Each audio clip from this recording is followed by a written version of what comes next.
Welcome viewers, Bangla টেক্সে আবার আপনাদেরকে স্বাগতম জানাই। ইতিমধ্যে কিন্তু চিটফান্ড নিয়ে আবারও একটা বিগ ব্রেকিং নিউজ বেরিয়ে আসলো। তো জানতে হলে অবশ্যই দেখতে থাকুন, কিন্তু তার আগে আপনাদের কাছে ছোট্ট একটা রিকোয়েস্ট থাকছে, যারা আমাদের চ্যানেলে নতুন বা প্রথমবার ভিজিট করছেন, নিচে দেখবেন এইরকম একটা লাল কালারের সাবস্ক্রাইব বাটন আছে, ওটার উপরে ক্লিক করে সাবস্ক্রাইব করে নেবেন আমাদের চ্যানেলটি। আর পাশে দেখবেন ছোট্ট একটা বেল আইকন আছে, ওটাকেও কিন্তু বাজাতে একদম ভুলবেন না। আর আমাদের চ্যানেলটি সাবস্ক্রাইব করে রাখলে হবে কি, আমরা যখনই নতুন নতুন ভিডিও নিয়ে আসবো, সেটার আপডেট কিন্তু আপনাদের কাছে সবার প্রথমে পৌঁছে যাবে। তো without wasting more time, late get started. ইতিমধ্যে আমরা চলে এসেছি আনন্দবাজার পত্রিকায়। এখানে দেখুন বলা হয়েছে, সারদা রোজভ্যালির মতো অর্থলগ্নি সংস্থায় প্রতারণা রুখতে নতুন বিল এনেছে নরেন্দ্র মোদী সরকার। সেই বিলে আরও কড়া শাস্তির সুপারিশ করলো অর্থমন্ত্রী সংসদীয় স্থায়ী কমিটি। স্থায়ী কমিটির মতে, গরিব মানুষকে বোকা বানানো, ভুয়ো অর্থলগ্নি সংস্থার কাজকর্ম ঠেকাতেই এই আইনের সমস্ত অপরাধীকেই জামিনের অযোগ্য অপরাধের ধারায় ফেলা হোক। পরোয়ানা ছাড়াই গ্রেপ্তারের ক্ষমতা দেওয়া হোক পুলিশকে।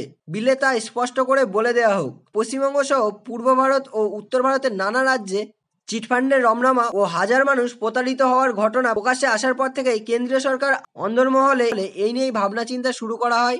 নানা আইন ও নিয়ন্ত্রণ সংস্থার কাজকর্মের ফাঁকফোকর রুখতেই একটি সার্বিক আইন তৈরি করার কথা বাজেটে ঘোষণা করেন অরুণ জেটলি।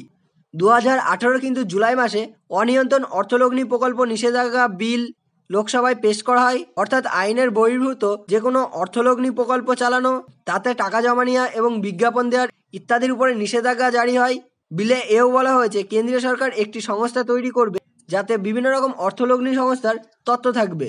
তবে দাবি করা হচ্ছে যে তথ্য রাখার বদলে এই সংস্থা যাতে সমস্ত কোম্পানিগুলোকে নিয়ন্ত্রণও করতে পারে, সেই ক্ষমতা দেওয়া হোক। তো আপনারা কিন্তু বুঝতে পারলেন যে সরকার কিন্তু একটা কমিটি গঠন করেছে, যেখানে কিন্তু সমস্ত অর্থলগ্নি সংস্থার ডেটা আছে এবং বিভিন্ন রকম অর্থলগ্নি সংস্থা যাতে আর মানুষের সাথে প্রতারিত না করতে পারে, সেই জন্যই কিন্তু সরকার তাদের বেস্টটা দেওয়ার চেষ্টা করছে। তো আশা করি আজকের ভিডিওটি আপনাদের ভালো লাগলো অবশ্যই একটা লাইক করবে, যারা জানে না তাদের সাথে শেয়ার করতে একদম ভুলবেন না। আর এই ভিডিও রিলেটেড যদি এখনো আপনাদের মনে কোনো রকম প্রশ্ন থাকে, অবশ্যই নিচে কমেন্ট বক্সে করতে পারেন।